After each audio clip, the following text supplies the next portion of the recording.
Chacun se déplace.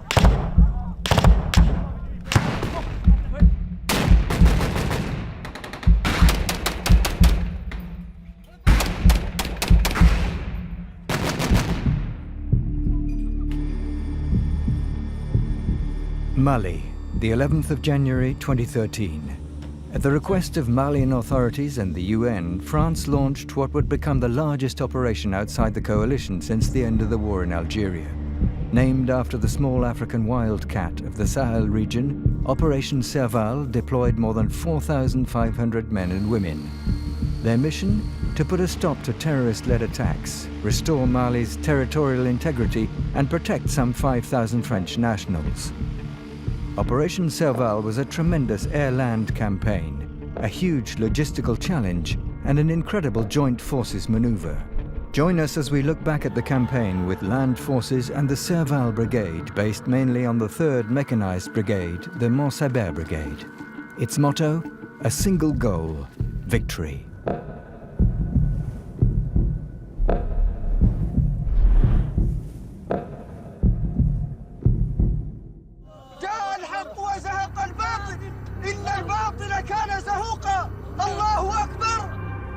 In 2012, terrorist groups took control of northern Mali, imposing Sharia law in the towns and cities that they conquered.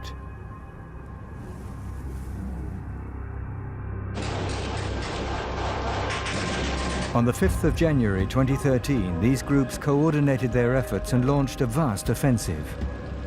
100 heavily armed pickup trucks pushed their way south. Overrun and overcome by the insurgents' numbers, the Malian military retreated. The town of Konna fell on the 10th of January at 4 p.m. The road to Bamako was opened for the rebels. Nothing seemed to be able to stop them. I have therefore decided that France will intervene alongside our African partners at the request of the Malian authorities. It will do so strictly within the framework of United Nations Security Council resolutions and will be prepared to put a stop to the terrorist-led offensive should it continue.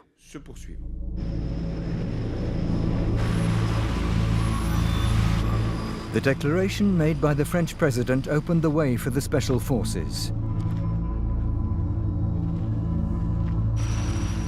Leading the way, the aircraft of their 4th Helicopter Regiment. The column of pickup trucks was stopped. First Lieutenant Damien Boiteux was hit while at the controls of his Gazelle. He was the first French soldier to lose his life in Mali. That night, the first bombing missions began. The air campaign was first commanded out of N'Djamena and then from the Lyon-Montverdun command center in France under the orders of General Borel. Guided by an Atlantique II aircraft from the Navy, French Air Force fighter planes launched bombs on vehicle columns and the terrorist rear positions.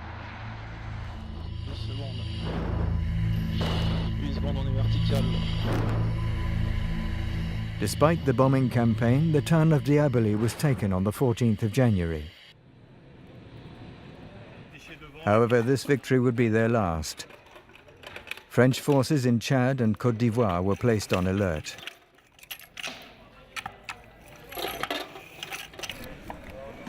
In Bamako, the Malian capital, soldiers of the 2nd and 21st Marine Infantry Regiments and legionnaires of the 1st Foreign Cavalry Regiment arrived and prepared to enter the war.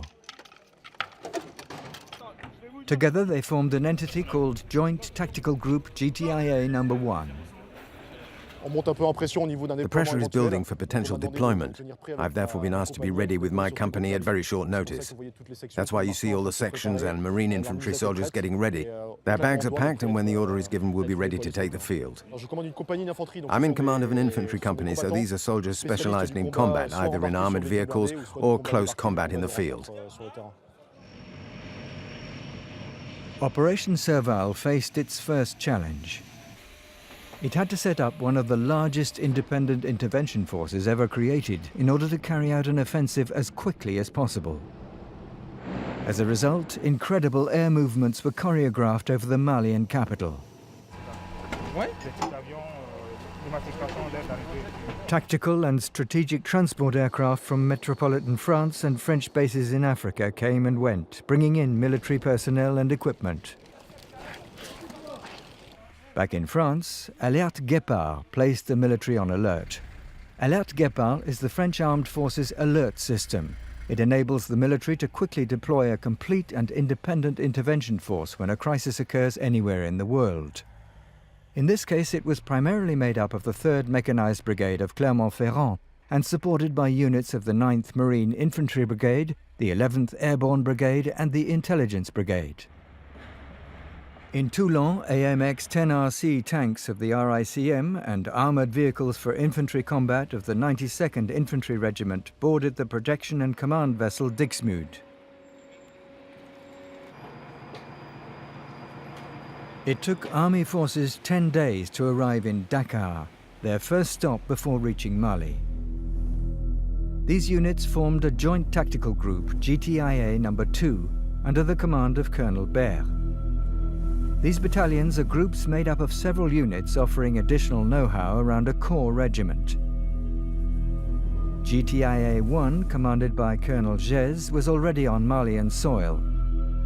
GTIA No. 3, mainly composed of the 1st Marine Infantry Regiment and under the command of Colonel Goujon, was brought in by air and pre-positioned in Niamey, Niger. Finally, GTIA No. 4, the paratrooper battalion commanded by Colonel Desmeules, was positioned in Abidjan, Côte d'Ivoire. The backbone of this GTIA was made up of paratrooper legionnaires of the 2nd Rep. In addition to these 4 battalions were aircraft from the Air Mobile Group, or GAM, under the orders of Colonel Gou, commanding officer of the 5th Combat Helicopter Regiment.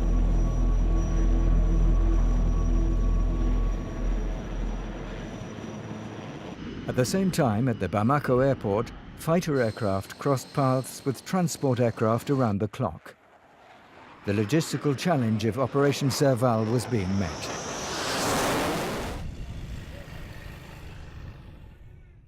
An airborne surgical unit was brought in and set up.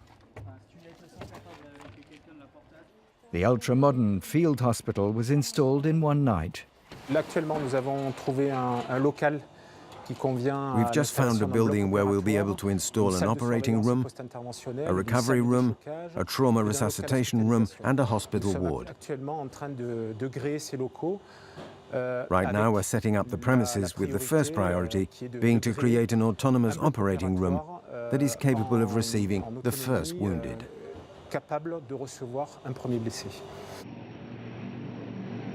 Roughly 10 Allied countries provided support on various levels. They included Belgium, which deployed 2 helicopters that carried out several medical support missions throughout the campaign. But the period was especially marked by the arrival of the first elements of the AFISMA, the African-led international support mission to Mali, made up of 15 African nations, with Chad committing the most personnel with a contingent of 2,400 men. While special forces continued their work to neutralize the adversary, Air Force Rafales, Mirage 2000Ds and F-1CRs bombed enemy positions all the way to their rear bases.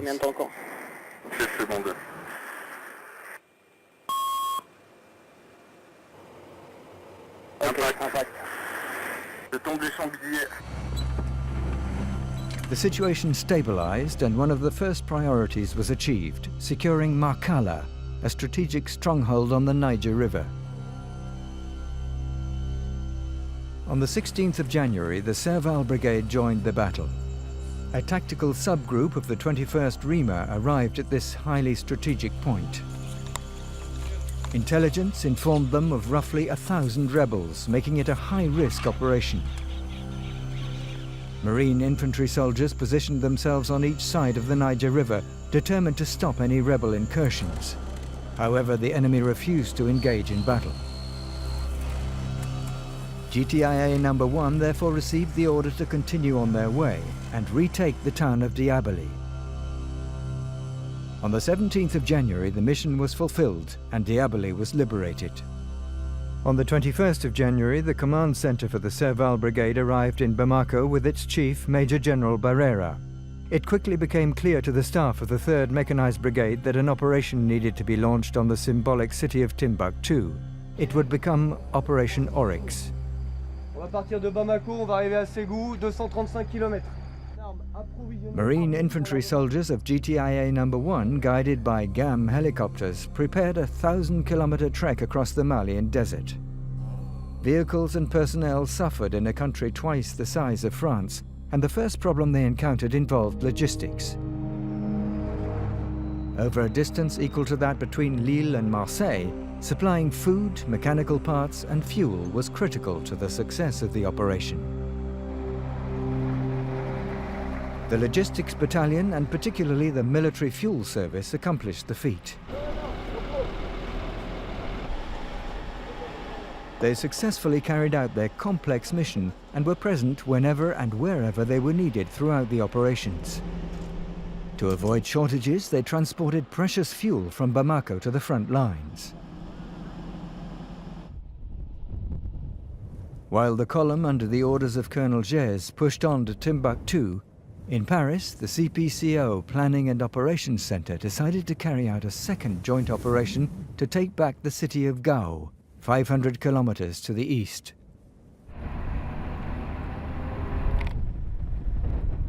An armored column made its way to the city. In the air, soldiers of the 1st Airborne Infantry Regiment, also known as the Rapace, prepared an assault on the city's airport.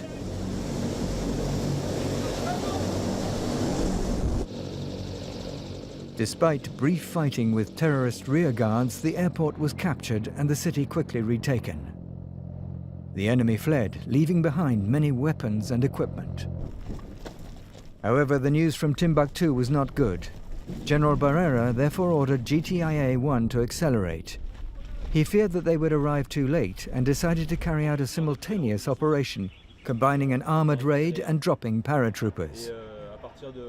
Donc c'est 7h à 10h, on s'empare des bâtiments, on fouille les bâtiments et on installe un dispositif de contrôle de zone. In Abidjan, in Côte d'Ivoire, legionnaires of the 2nd Foreign Parachute Regiment preparing for an airborne operation that would be larger than any since the drop on Kolwezi in 1978.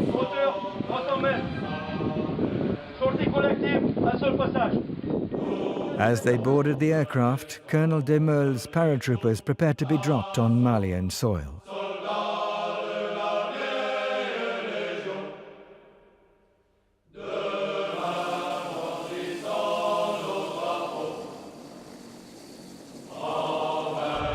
At 11 p.m. on the 27th of January, GTIA-4 was dropped on the northern outskirts of Timbuktu, while armored vehicles of GTIA-1 seized the airport. The mission went off perfectly. Once again, the enemy fled, even though they'd still been in the area that day. News spread throughout the local population that the French had arrived. The soldiers of the Gers battalion entered the city under applause as its liberators. With the cities of Gao and Timbuktu retaken, French control of the Niger Bend was strengthened. They now had the task of establishing their presence and creating a real line of defense against any terrorist attacks. Ici Papa 4 reçu, pour nous on reste en surveillance sur le même objectif. In Gao, the men of the 1st RCP secured the huge airport hub where Command Station G08 of the 11th Airborne Brigade was installed. However, pockets of resistance continued to sprout up, and 81mm mortars were used to remind insurgents that forces were present in the city. On the banks of the Niger River, legionnaires of the 1st REC deployed their Sage tanks for observation, ready to stop any rebel counter-offensive attacks.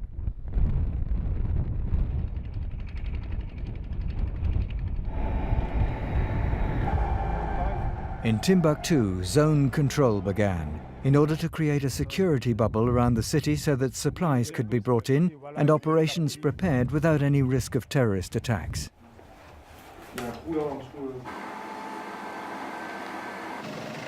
A new air bridge had to be put in place. In Abidjan, a Hercules aircraft transported combat engineers and a bulldozer.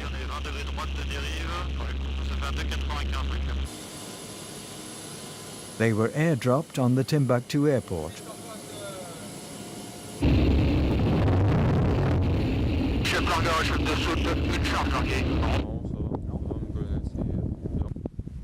Within a day, the 2,050-meter runway was cleared and reopened. The next day, the Armed Forces Chief of Staff, Admiral Guillot, accompanied by the Operation Serval commander, General de Saint-Quentin, inaugurated the airport. Chapeau pour votre état d'esprit. I commend you for your attitude and your resilience, because I know that you were at the end of your tour in Chad. You went directly back to it. Well done, because all this is for the success of France's armed forces. Keep it up. Thank you, gentlemen. Partially destroyed by the rebels, the city was left with no water or electricity. The brigade worked to solve the problem.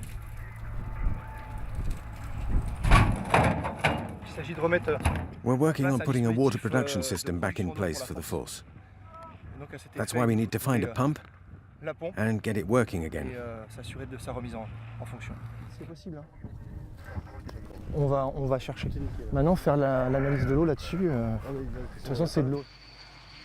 However, air transport remained the main solution to the issue of supplies.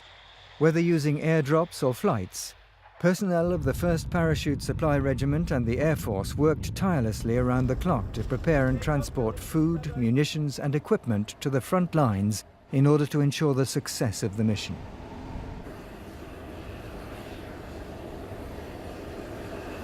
Four days later, the presidents of France and Mali met in Timbuktu. Vous avez conduit des opérations. You conducted operations with such expertise. It was an admirable exploit. I'm particularly impressed by the airdrop operation here at the Timbuktu airport. The French president took advantage of a few minutes in private conversation with military leaders to confirm his orders. The rebels must be found and destroyed.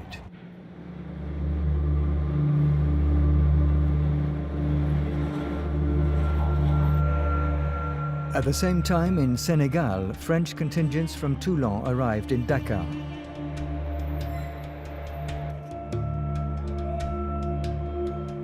After a 2,500-kilometer journey across two countries, soldiers of GTIA No. 2 arrived in Bamako. Infantrymen and Navy infantry soldiers were eager to see action, but Bamako was just a stopover point. They were given just 24 hours to be combat ready and travel to Gao. They were joined there by GTIA 3, which had left Niger by road. Meanwhile, the hunt continued and the pace speeded up. Paratroopers of the 1st RCP joined the 1,000 Chadian soldiers already present in the town of Kidal, but then they needed to push further north. Preceded by special forces, roughly 50 paratroopers thus carried out their 3rd assault landing during their mission, after being dropped on the village of Tessalit. Then, on the morning of the 8th of February, a contingent from GTIA 3 entered the village after a 3-day march from Gao. The next day, hussars from the 1st RHP seized the town of Menaka in the middle of the rebel-controlled zone and were quickly reinforced by men from the 126th Infantry Regiment. For the operations to be successful, command resources of the Serval Brigade followed the pace of the units and the progress of operational maneuvers. As soon as it touched down on Malian soil, the command station of the 3rd Mechanized Brigade was set up in Bamako, where it took on the combined role of Brigade Command Station and Command Center for the Army contingent. On the 24th of January, a so-called Forward Command Station was moved to the town of Sèvere, where operations were commanded for the seizure of Timbuktu. It was installed on the 28th of January. 24 hours after Gao was taken, Command Station G08 of the 11th Airborne Brigade was set up in the city. Meanwhile, the main command station prepared for its transfer to Gao. On the 12th of February, command station G08 was transported by air to Tessalit in order to take over occasional command of operations in the Adrar. 12 days later, the main command station sent officer reinforcements from the staff headquarters to command operations in the north.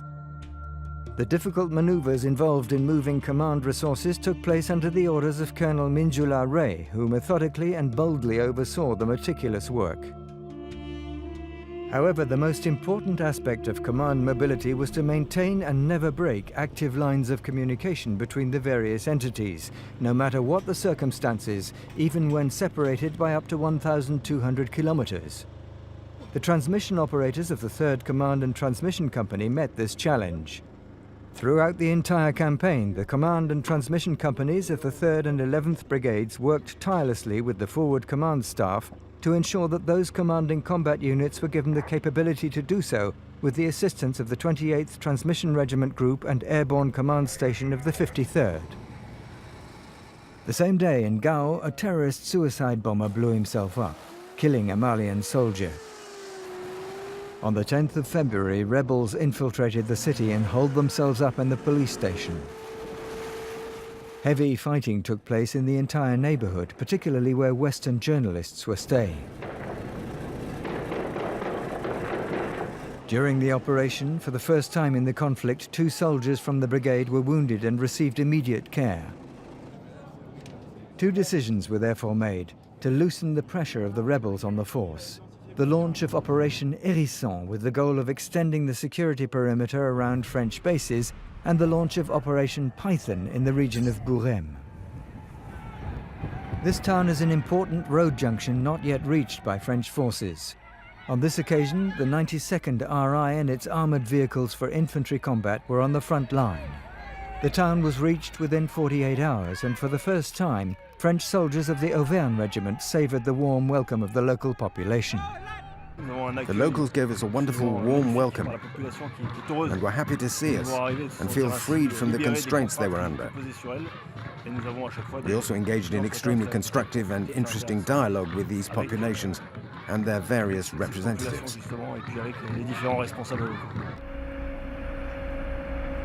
Je vais prendre mon radio, je vais aller faire un point sur la zone de fouille, parce que Charles me demande de donner les coordonnées exactes.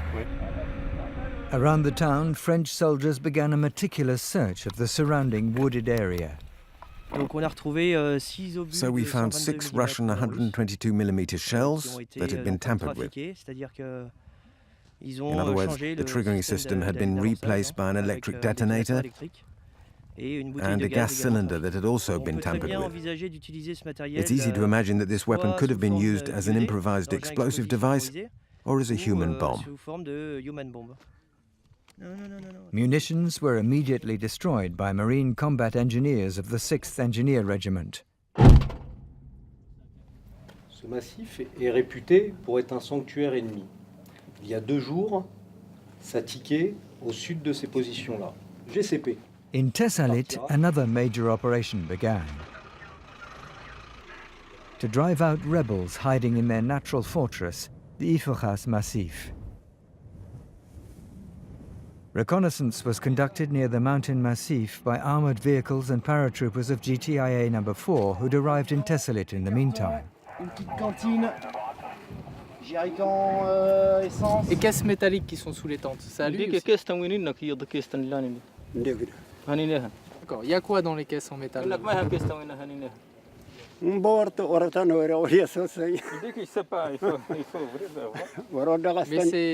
lui, mais c'est pas ce qu'il y a dedans. These operations were carried out under the name Operation Panther. As usual, the enemy remained in hiding. However, the presence of bivouacs, various weapons, and suspicious people in the area hinted at future attacks.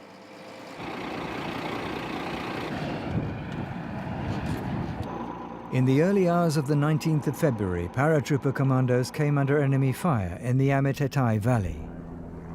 Staff Sergeant Harold Vormazel of the 2nd Foreign Parachute Regiment was fatally wounded.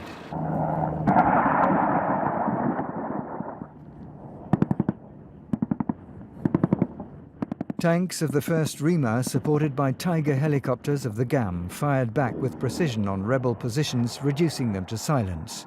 The tone was given. Terrorists were indeed in the massif and ready to fight to the finish. L'objectif pour le moment, c'est d'arriver entier, complet, sans panne, sans casse, sans loose topo, dans la région d'Annéfis ce soir, de prendre les ordres et ensuite de relancer l'action là où le général décidera de nous envoyer.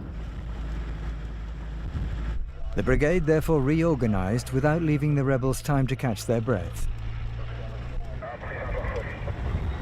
While paratroopers of the 1st RCP arrived to provide GTIA No. 4 with reinforcement, GTIA No. 3 headed north.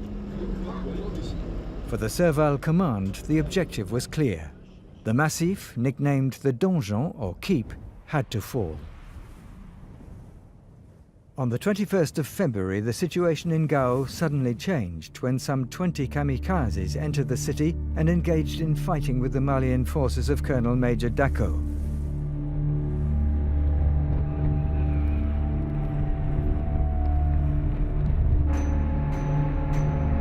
GTIA No. 2, with armoured vehicles for infantry combat of the 92nd RI, was sent to the city centre and the combat zone.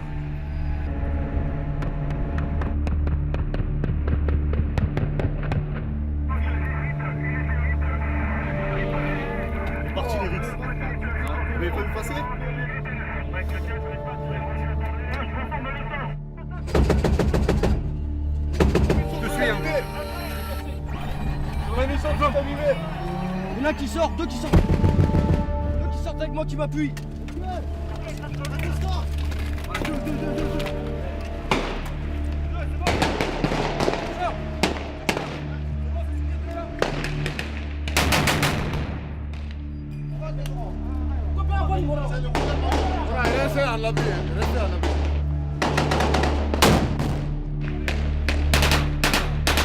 To break through the thick walls of the building where terrorists were holed up, French soldiers fired shots with the Erix missile launcher and AT-4 rocket launcher. After several hours of fighting, the situation seemed to calm down. En ligne, en colonne, le long du char. Ok? Appui mutuel, on se mettra en ligne le long du muret là-bas sur la gauche. Ok? Allez, en avant!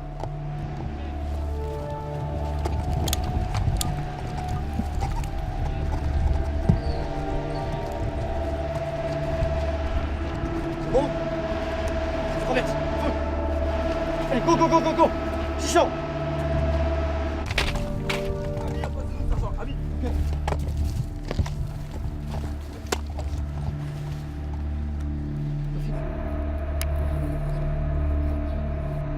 But it was still dangerous. A man on a motorcycle was shot when he attempted to blow up a bomb in the middle of the French lines.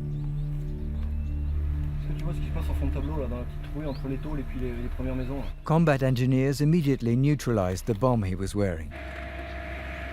Maintenant, c'est quoi exactement? Regardez, ça c'est de l'explosif artisanal avec des billes. Ça c'est de l'explosif fondu militaire. Et puis ça, j'imagine qu'il y a...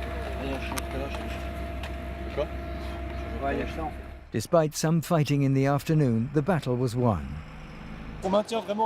We're really maintaining a 360-degree security system because we can't be sure of anything. To do so, we rely on intelligence provided by the Malians. Roughly 20 rebels were killed and 8 soldiers were injured in the Franco-Malian ranks. The enemy had suffered a major defeat. But would it be enough to shake their determination? While the French worked in the west, Chadians arrived to face deadly fighting against rebels in the east. In just one day, 26 Chadian forces were killed and 68 wounded. They received care from French medical personnel. Vous allez avec les premières CP. Au fur et à mesure, ils nous basculeront des patients devant la tente. Ok. C'est ceux qui ont besoin d'un avis. D'accord, on a la première tente. Et on se remet comme... Dans le ventre, t'as rien, là, ici. Throughout the night, helicopters from the Air Mobile Group transported the wounded. Et si tu veux continuer à parler, c'est très bien. Ok? Ça veut dire que tu vas bien. D'accord? The Mascal plan, used in the event of mass casualties, was implemented. That night and the next day were the darkest of Operation Serval. leaving a lasting impression on all those who were fighting. Medical service personnel were particularly affected as they tirelessly cared for the wounded. In spite of their losses, France's allies did not disappoint. 90 terrorists were killed and 23 taken prisoner. The force reacted immediately. Major General Barrera travelled to the North Command Station in Tesselit and was welcomed by Colonels Van den Est and de Berthier. An operation that would become one of the largest missions carried out by the Serval Brigade was on the verge of commencing. Donc ce briefing est centré sur Panthère 3. Vous avez ici les chefs de corps en première ligne, donc Demeul, Goujon et Gou. Nothing was left to chance. Qui ne rentre pas pour l'instant dans le cadre. Pour l'instant, on est sur la partie nord. Extensive reconnaissance was conducted. 1600, c'est le plus gros. Oui. Et le verrou nord, il est derrière la tâche qu'on a au plus près. The various units positioned themselves around the massif, ready to pounce on the rebels.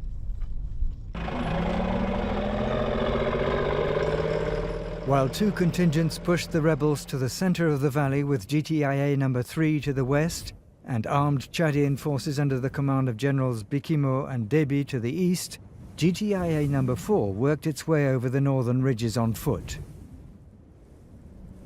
On the morning of the 26th of February, all units engaged in battle.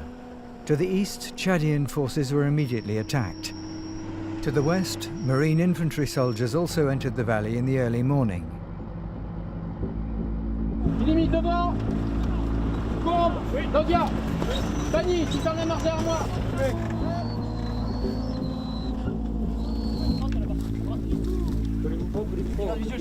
Allez les gars, ça percute les enfants, allez en avant.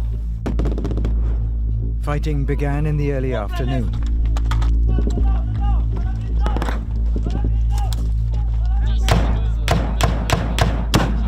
Chacun se déplace. Chacun se déplace.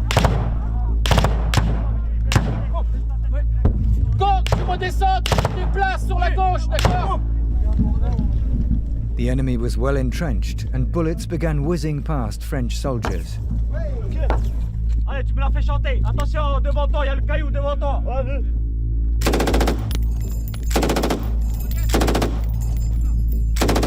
Ok, c'est bon. Oxygène, et après on balance 2 dans la fumée et on explose. Ok, ça marche. Ah bien, bouge ta grenade, ok, c'est bon. Allez, c'est parti, c'est bien, allez. Tu y désignes le secteur, LGI, 2 grenades, explose. Allez, deuxième, en avant. The order was given for mortar and 2 Caesar cannons that had just been deployed after a 500-kilometer journey to fire a round of 12 shells on rebel positions.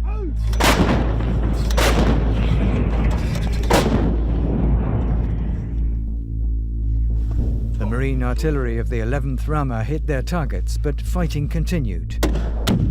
The enemy remained well hidden in the vegetation covering the valley.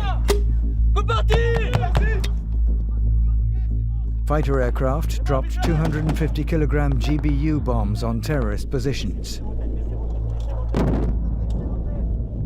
The western stronghold of Ametetai fell in 3 days.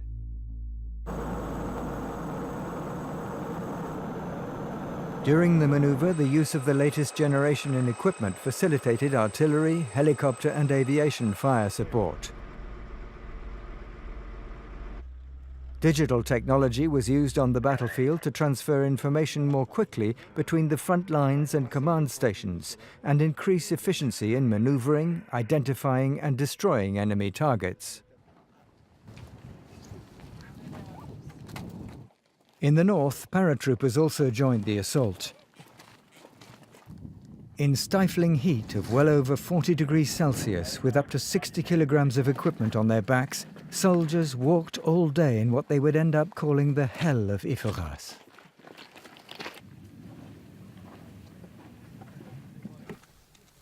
Nights in the desert are cold, with considerable differences in temperature. After a short night of rest, the men continued their difficult task at dawn.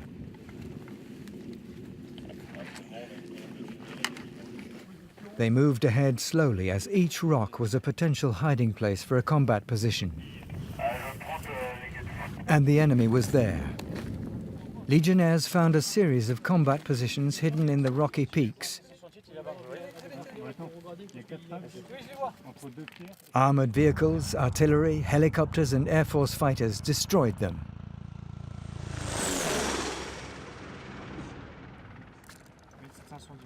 Position actuelle.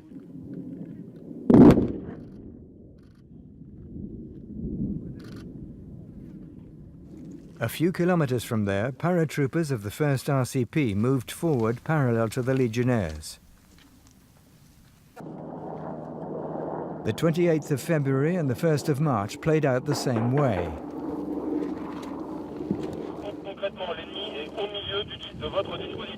Négatif. L'ennemi il est à 50 mètres, il se déplace devant mon dispositif. In stifling heat, infantry companies destroyed rebel positions one after another. Pour l'instant, j'attaque en déplacement pour trouver les bonnes positions. Donc n'hésitez pas, vous avez un avion à votre profil, tire pour vous sur côté de Ouais, Syrah bien pris. Concernant la situation du blessé, il est en train d'être évacué vers l'arrière. A little earlier, a Legionnaire was injured during the fighting. A bullet ricocheted against his telescopic sight. On the 2nd of March, paratroopers were close to reaching their objective, but they found themselves in front of a rocky peak which formed a natural bunker. Est-ce que tu vois des mouvements au niveau de l'impact? Inside, a group of rebels were well entrenched.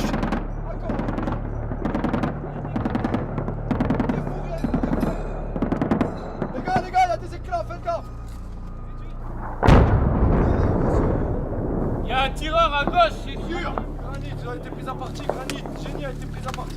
Ok, dans l'ordre, chantez, Gigi. Alors il y a des tirs actuellement. Mettez tout ce que vous pouvez, rapidement. Il me faut la minimi, il faut intensifier le feu. Il faut intensifier le feu. Il faut intensifier le feu. Encore.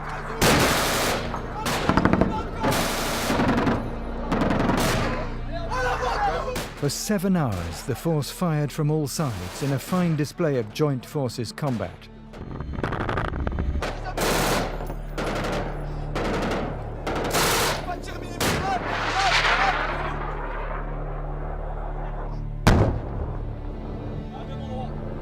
During the assault, a paratrooper of the 1st RCP was killed and his comrades brought back his body. Master Corporal Cédric Charenton became the 2nd soldier to lose his life in the hell of Iforas. The brigade was deeply affected by these deaths, but the fight had to go on and the soldiers continued with unwavering determination. Tu fais la même chose sur le propulseur. From the beginning of fighting, combat engineers tirelessly scoured the landscape for rebel combat positions. dessus.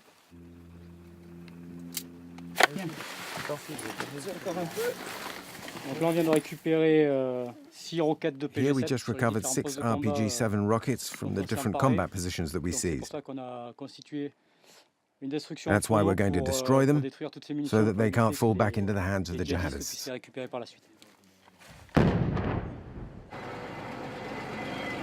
Finally, on the 3rd of March, French soldiers reached the valley and entered the village of Amatetai.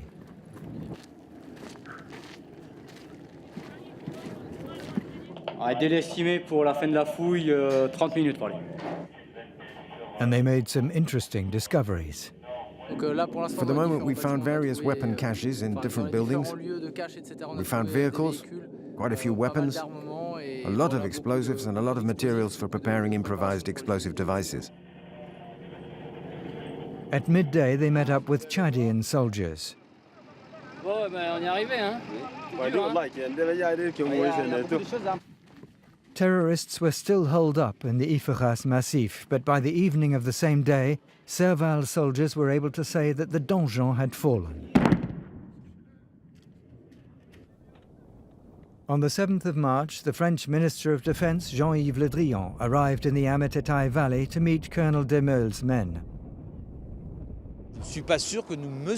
I'm not sure that we measured, that France measured, the scope of the hidden arsenals scattered throughout Mali to support an international jihadist movement. Despite the significant efforts made in the Ifugras Massif, operations continued in Gao. The village of Kaji, 5 kilometers from the city, was suspected of harboring a large number of rebels. The problem was that the village is on an island. The solution came from the 31st Engineering Regiment and its divers. After an 18-kilometer infiltration on boats, French soldiers reached the island. There, 20 suspects were arrested during the operation. For GTIA-2, it was the beginning of a series of operations aimed at destroying rebel groups still present in the wadis northeast of Gao, under the code name Doro. While guns of the 68th African Artillery Regiment, helicopters of the GAM and fighter aircraft pummeled rebel positions, soldiers of the GTIA-2 and Malian army took part in extremely violent clashes.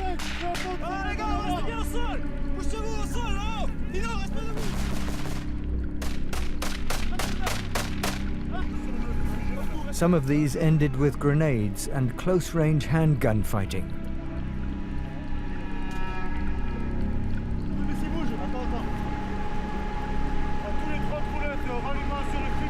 For the brigade, Doro had a significant outcome.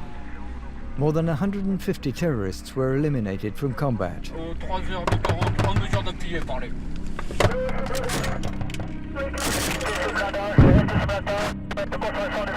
But on the 6th of March, Master Corporal Wilfried Pango of the 68th African Artillery Regiment was fatally wounded in Inraoui.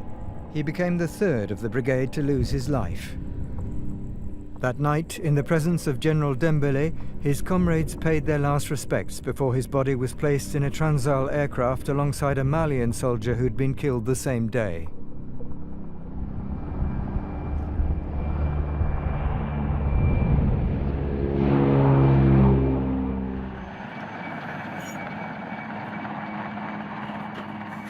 At the same time, in the north, part of GTIA No. 3 and No. 4 returned to Tessalit to give the men a rest and take care of equipment after 10 grueling days of fighting during the Battle of Amitetai.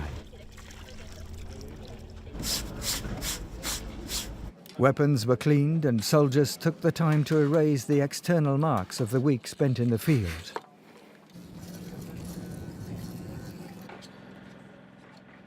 Vehicles were also put to the test during the fighting, so mechanics were brought in from Bamako to work on them round the clock to have the brigade fully ready for the next battle.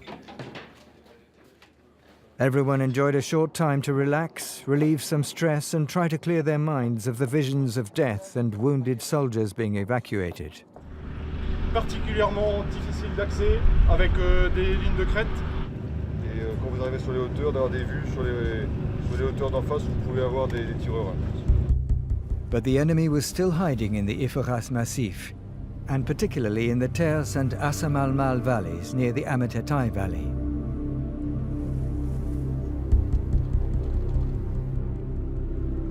For the soldiers of GTIA No. 3 and No. 4, it meant that they would have to return to the Badlands. They progressed at a slow and exhausting pace, with the heat also becoming their enemy. But the rebels gradually began to give up. Efforts were concentrated on water sources, where terrorists were forced to come to replenish their water supply. Numerous weapons caches were found.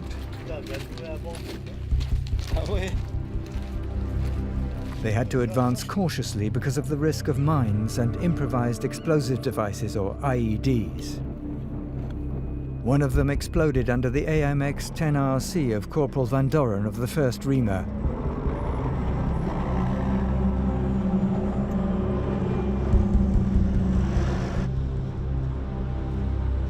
The brigade lost its 4th soldier.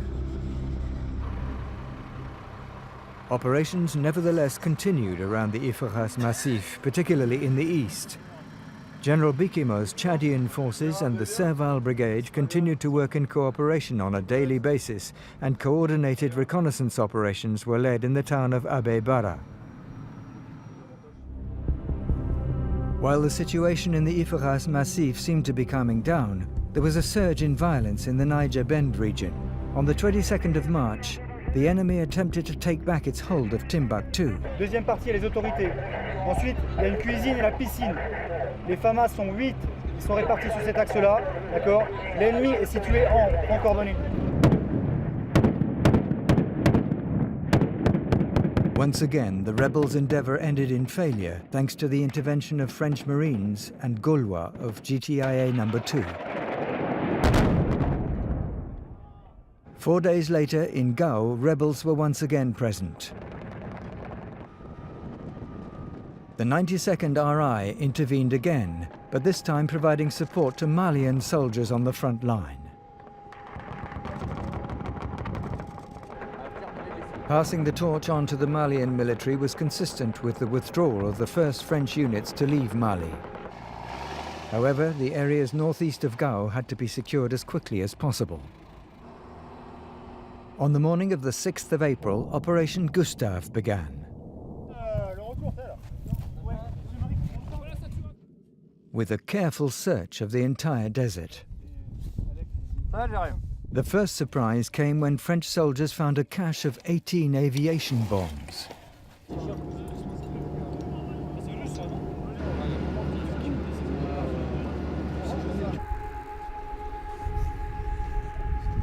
They were immediately destroyed.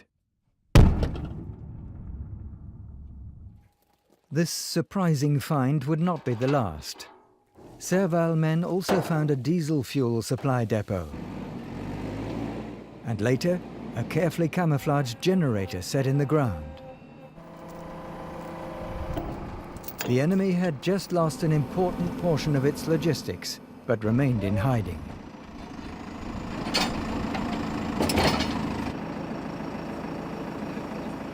Gustave was one of 50 operations carried out by the brigade. Their outcome was significant. More than 200 tons of munitions were discovered and destroyed.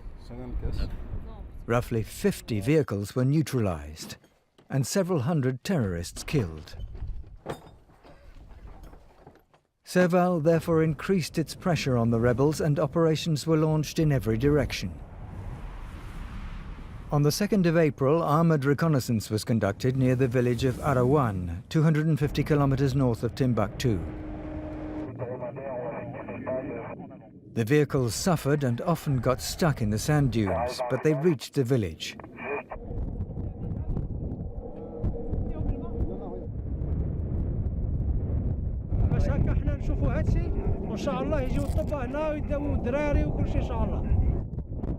The welcome they received from the nomads left a lasting impression on the column that completed the trek.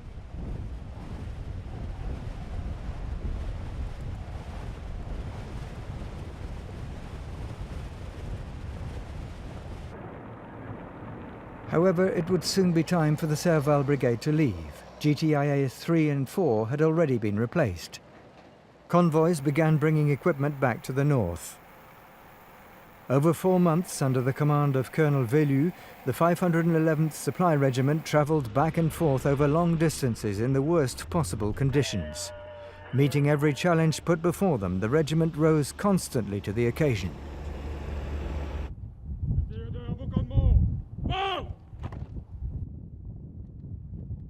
The soldiers of the brigade had one last mission to fulfill. To put the equipment in order, clean up, and step aside for those replacing them.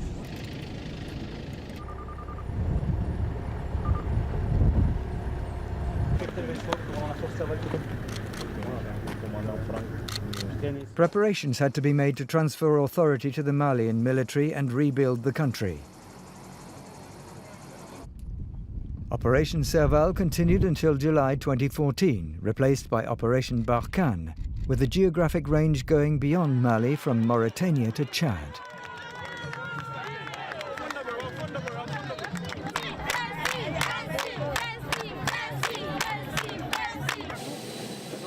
The brigade had fulfilled its mission. For 4 months, the soldiers of Operation Serval fought and went through hardships together in Mali.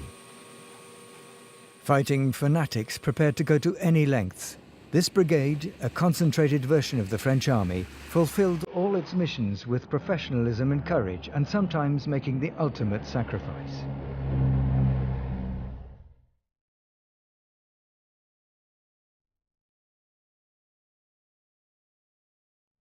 Guided by the small victory of Constantine, the Africans of the Third remained loyal to those who had fought before them in 1944, travelling in the opposite direction to liberate occupied France under the orders of General de Montsabert.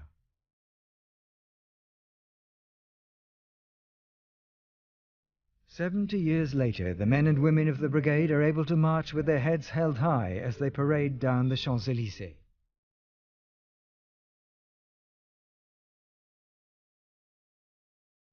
They met the same challenge with a single goal: victory.